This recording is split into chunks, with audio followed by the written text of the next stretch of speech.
अरे छोटे भाई बड़े भाई हमें माफ कर देती, हमें नहीं पता होती कि आप इतनी सी बात पे इतना बुरा मानती।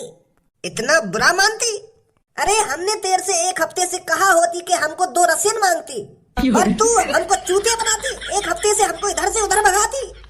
तुझे अंदाजा नहीं होती कि छोटा भाई बड़ा भाई तेरे साथ क्या करती, पर अब तेरे को अंदाजा हो जाती जब हम तेरे छाती में गोली मारती और तेरी छाती फट जाती।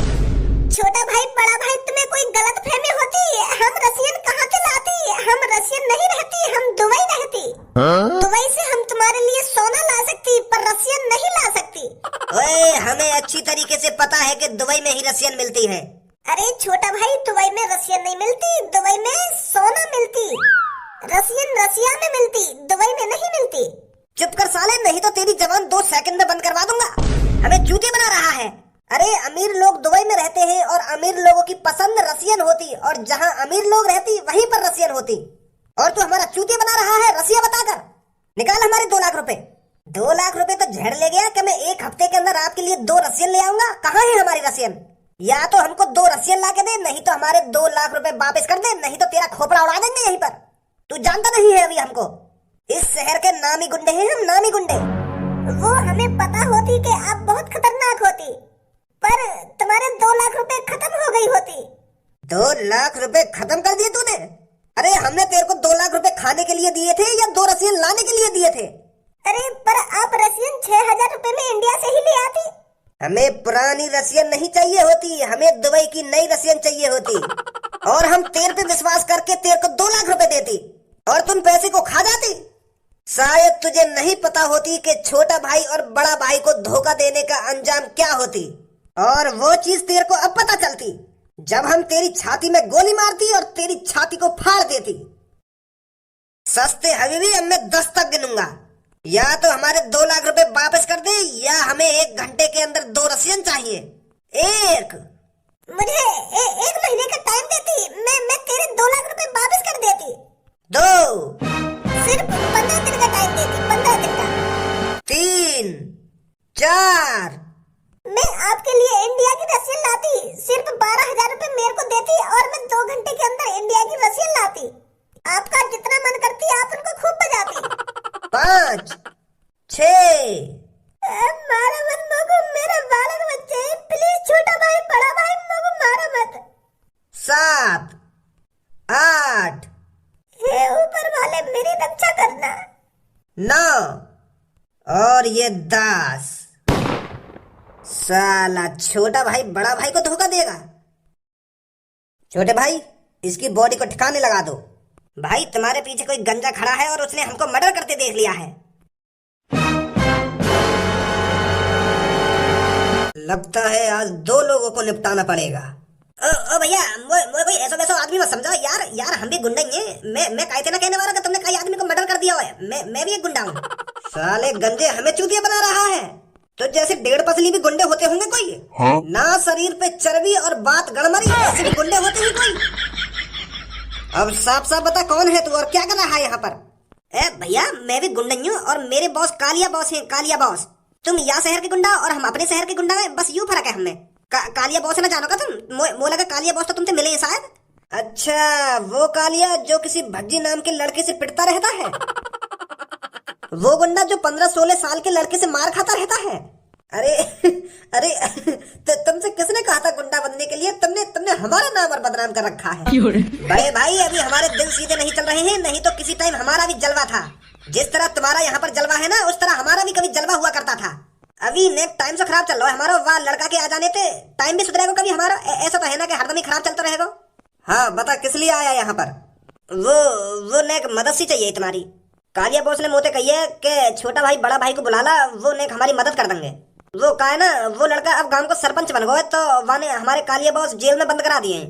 तो नेक तुम कालिया बॉस से जेल से बाहर निकालने में हमारी मदद कर देते तो तुम्हारा बहुत बड़ा एहसान रहेगा हम पे। कह रहे कालिया बॉस का छोटा भाई बड़ा भाई हमारी जरूर मदद करेंगे, उनके पास चले जाना। तो मैं भाग तुम्हारे पास आया हूँ। पुलिस के लफड़े में हम नहीं पड़ते, वैसे ही हम यहाँ की पुलिस से परेशान हैं। ऐसे मत करो छोटा भाई बड़ा भाई, हम भी गुंडा हैं और तुम भी गुंडा हो। भाई भाई की मदद न करेगा तो और कौन की मदद करेगा? तुम बस कालिया बॉस से जेल से बाहर निकलवा दो। कालिया बॉस ने तुमको 4 लाख रुपए देने का वादा किया है, इतनी सी मदद कर दो बस तुम हमारी। बड़े भाई मेरे पास एक आइडिया है, अपने शहर में गुंडागर्दी करने में वो मजा नहीं रहा है। हर कोई ऐसे ही छूत छितवा के चला जाता है हमसे, और हमारे शहर में हमारा तो भय भी है। क्यों ना इसके शहर में चलकर अपना रुतबा बनाते हैं, वहां भी हमारा नाम हो जाएगा। हमारे शहर की पब्लिक की तो हमसे बहुत गांड फटती है, क्यों ना हम इसके शहर में चले, उस भज्जी नाम के लड़के से भी मिल आते हैं एक बार। और ये 4 लाख रुपए तो वैसे हमें दे ही रहा है, हम उस लड़के पर हाथ साफ कर जाएंगे और 4 लाख रुपए भी मिल जाएंगे। और उस कालिया को ये भी पता चल जाएगा कि हम जैसे गुंडे और उन जैसे गुंडों में कितना फर्क है। जिस लड़के ने उस कालिया की नाक में दम कर रखा है वहां चलते हैं और उस लड़के की हड्डी पसली तोड़कर वापस आते हैं। इसके बॉस को भी पता चल जाएगा कि इनकी गुंडागर्दी में और हमारी गुंडागर्दी में जमीन आसमान का फर्क है। सही बोल रहा है तू। गंजे अपना एड्रेस दे दे, कल हम तेरे बॉस को जेल से बाहर निकालते हैं, फिर उस लड़के को देखते हैं। हम भी तो देखें वह कौन है लड़का जिसने तेरे बॉस की नाक में दम करके रखा है। ब्रो ना माना तो तुम बस मेरे बॉस से जेल से बाहर निकलवा दो, वह हम देख लेंगे। खामोखा वो लड़का तुम्हारी जान के भी पल्ले पड़ जा तो बातें पंगा मतलब तुम। मैं तो इतना ही कहना चाहूंगा तुमसे, तुम हमारे रिश्तेदार जैसे हो, तुम बस हमारे कालिया बॉस से जेल से बाहर निकलवा दो और चले जाइए अपने शहर में, और हम तुमको 4 लाख रुपए दे देंगे। जब छोटे भाई बड़े भाई जहाँ भी जाते हैं काम को पूरा निपटा के आते हैं पूरा। हमने इस शहर में ऐसे ही बहने ही बना रखा है। कल हम तेरे बॉस को भी जेल से बाहर निकालेंगे और उस लड़के को भी देखेंगे। हम भी तो देखें उसकी गांड में कितना दम है। जब छोटा भाई बड़ा भाई से उसकी मुलाकात होगी ना तो पेंट में मूत जाएगा खड़ा खड़ा। पहुंच तू अपने शहर, कल आते हैं हम वहां पर। ठीक है छोटा भाई बड़े भाई, बहुत बहुत शुक्रिया तुम्हारा। यू भी खाना जोश में आ रहे हैं मादर चौथ, मोह लगे कुछ गड़बड़ करेंगे वहां आके। चाचा तुमने कभी एक बात सोची है? एक बात? कौन सी एक बात? अरे तुमने अपनी पूरी जिंदगी इस गांव में ही गुजार दी है, तुमने तो ये भी नहीं देखा है इस गांव से बाहर क्या है, इस गांव से बाहर की कैसी दुनिया है। तो ये सब बातें सोचकर तुम्हें अफसोस नहीं होता है? अरे बेटे इस गांव में भी इंसान हैं और गांव से बाहर भी इंसान होंगे। इस गांव में भी लोग कमा कर खाते हैं और गांव से बाहर भी लोग कमा कर खाते होंगे। इस गांव के लोग भी चूतल के छिद्र से हकते हैं और इस गांव से बाहर के लोग भी चूतल के छिद्र से हकते होंगे। तो इसमें क्या सोचना और क्या अफसोस करना? चाचा तुम तो यार उल्टी सीधी बात कर रहे हो। इंसान तो है इस गांव से बाहर, पर वो हमसे बहुत आगे हैं। जैसे ही तुम इस गांव से बाहर जाकर शहर में घुसोगे ना तो तुम्हें वहां पर बहुत बड़ी बड़ी बिल्डिंगें दिखेंगी, बहुत बड़े बड़े घर, बहुत ऊंचे ऊंचे। वहां पर एक भी घर कच्चा और झोपड़ी वाला नहीं मिलेगा। वहां पर लोहे की डंडी में पत्थर पीस कर मिलाया जाता है और तब जाकर मकान बनाए जाते हैं। हमने मिट्टी के तो घर बनते देखे हैं, पर लोहे की डंडी में पत्थर पीस कर मिलाने से कैसे घर बन जाएगा? अरे मैंने देखो है, एक बार जब मैं शहर के अंदर गया था ना तो मैंने अपनी आंखों से देखा था घर बनता हुआ। उनके पास एक पत्थर वाली मिट्टी होती थी जो पानी मिलाकर जम जाती थी, और लोहे की डंडी भी रखी उनके पास बहुत बड़ी बड़ी। उनसे मकान बना रहे थे वो, और मैंने उनसे पूछा भी था कि ये लोहे की डंडी होगा, आप क्या कर रहे हो? तो वहां ने बताया मुझको कि बेटा ये लोहे की डंडी नहीं है, ये सरीजन का बता रहे, सरिया जन कुछ बता रहे हैं सही कि यह लगाने से घर मजबूत बनता है। चूतिया बना दिया होगा तेरा। वो तेरे को चूतिया समझ रहे होंगे। वो सोच रहे होंगे कि ये यहाँ का आदमी तो लगता नहीं है, इसको पागल ही बना देते हैं। मट्टी का घर ही टिकाऊ रहता है हमेशा, और मट्टी का घर सबसे ज्यादा चलता है। तेने अपने गांव में देखो आज तक पत्थर से मकान बनते हुए? लाओ सरपंच जी आगे, सरपंच जी बताएंगे कि शहर में मकान कैसे बनते हैं। सरपंच जी भी तो शहर के हैं। सरपंच जी बाबा ने बताइए जरा कि शहर में मकान कैसे बनते हैं। यूं कभी गांव से बाहर ना लिख रहे हैं ना तो इन्हें पता ही ना बाहर की दुनिया कैसी है। यूं तो बाहर के लोगों ने चूतिया समझ रहे हैं। मैं इन्हें बता रहा हूँ कि शहर में पत्थरों की मट्टी से मकान बनते हैं जिसमें लोहे की डंडी मिलाई जाती है। तो यूं मेरी बात मान ही ना रहे, यूं करेंगे तेरा चूतिया बना दिया होगा। तुम बताइए सरपंच जी इनको। लोहे की डंडी और पत्थर की मट्टी यू का होगा? अरे जो घर में लंबी लंबी सी खड़ी कर दे मकान लोहे की डंडी सी, उन्हें क्या बोले? लोहे की डंडी बोले या और कुछ बोले? सरिया। हाँ सरिया, उन्हें पक्के घर में लगाने ना। हाँ लगाने। तो यही बात है, तो मैं इतनी देर से बावन ने समझा रहा हूँ, पर इन बावन के दिमाग में भरी ना रही। अब समझे बाबा, अब तो सरपंच जी भी हाँ कर रहे हैं। ऐसी चीज होती है। अरे होती होंगी गांव से बाहर ऐसी चीज, पर हमें तो अपना घर ही अच्छा लगे। मट्टी के घर सबसे मजबूत होते हैं। हमारे घर देख ले पीछे बारे है, जब मैं 50 साल का हो ना तब बनाया मैंने यू अपना घर, और आज मैं 80 साल का है, अभी तक ऐसा का ऐसा ही है। बस हर साल छप्पर तो बदलना पड़ेगा घर का, नहीं घर तो ऐसा का ऐसा ही रहे, मजबूत की मजबूत। यू घर पक्के घर के सामने कुछ ना है। एक बार तुम शहर में जाके पक्के घरों में घुस गए ना बाबा जी, तो फिर तुम्हें अफसोस होगा कि मैंने कहाँ अपनी जिंदगी गुजार दी। घर तो ये होते हैं शहरों में, पक्के घर आलीशान बने होते हैं, उनमें लाइटें होती हैं तरह तरह की, और तुम कहाँ आज डिबियाते काम चला रहे हो? अरे तुम आपस में क्यों लड़ रहे हो? जब सरपंच जी है तुम्हारे साथ तो डरने की है क्या बात? तुम अपने इस गांव में पक्के घर ही तो देखना चाहते हो, तुम यही तो देखना चाहते हो कि वो लोहे जैसी डंडी कैसी होती है। सरपंच जी दिखाएंगे तुमको वो लोहे जैसी डंडी के घर कैसे बनते हैं। अरे एक बार आप हामी तो भरिए, हम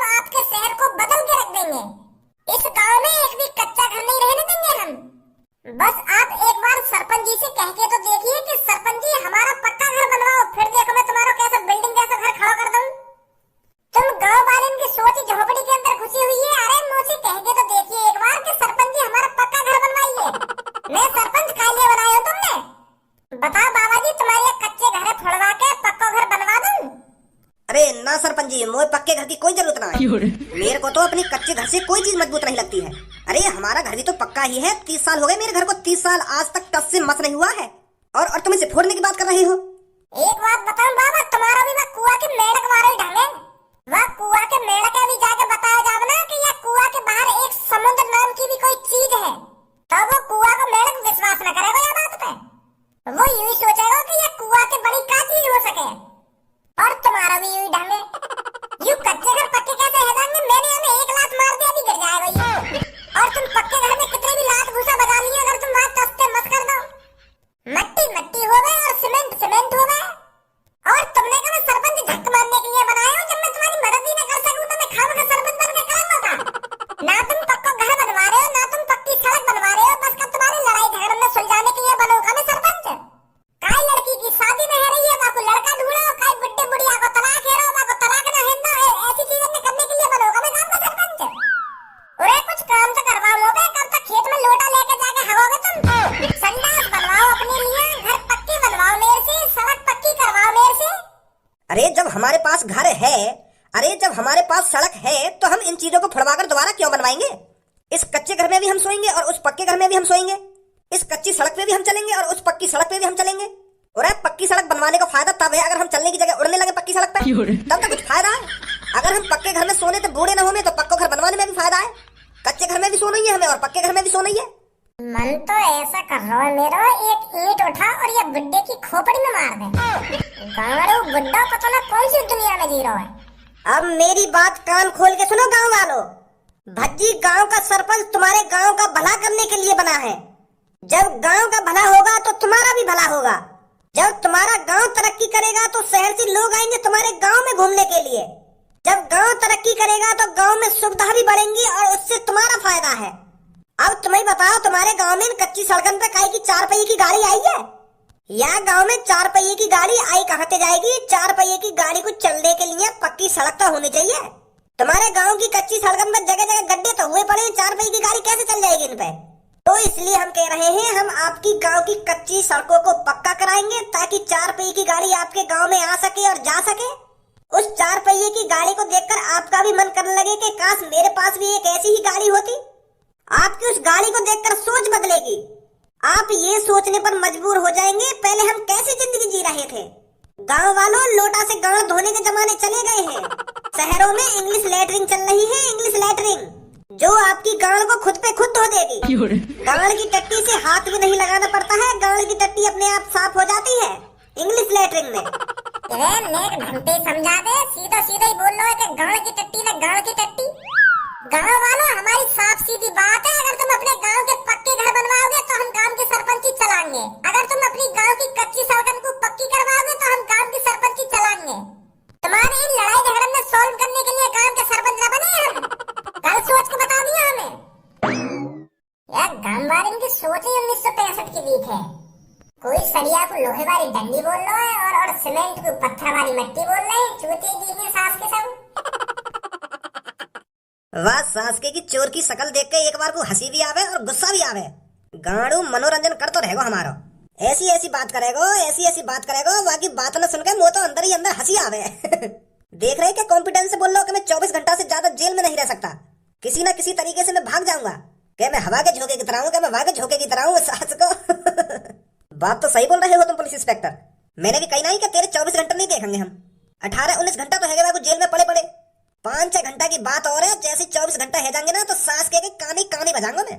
क्या तू तो 24 घंटा में जेल से भाग रहा कहिए हो? मन बना रखा हो मैंने, जैसे 24 घंटा है जाएंगे ना तो एक डंडा उठाऊंगा, सारे की गाड़ी गाड़ बजाऊंगा। जो आगे तो ऐसी बात ना करे, बजाऊंगा तो मैं भी गाड़ पर डंडा और कहूंगा बंद हवा को झोंको, बंद हवा को झोंको। वो भी मनी मन में सोच रहा होगा कि मैंने कोई गलती तो ना कर दी पुलिस वाले ने ऐसा बोल के। कोई सा भी अपनी जगह से नहीं हिलेगा।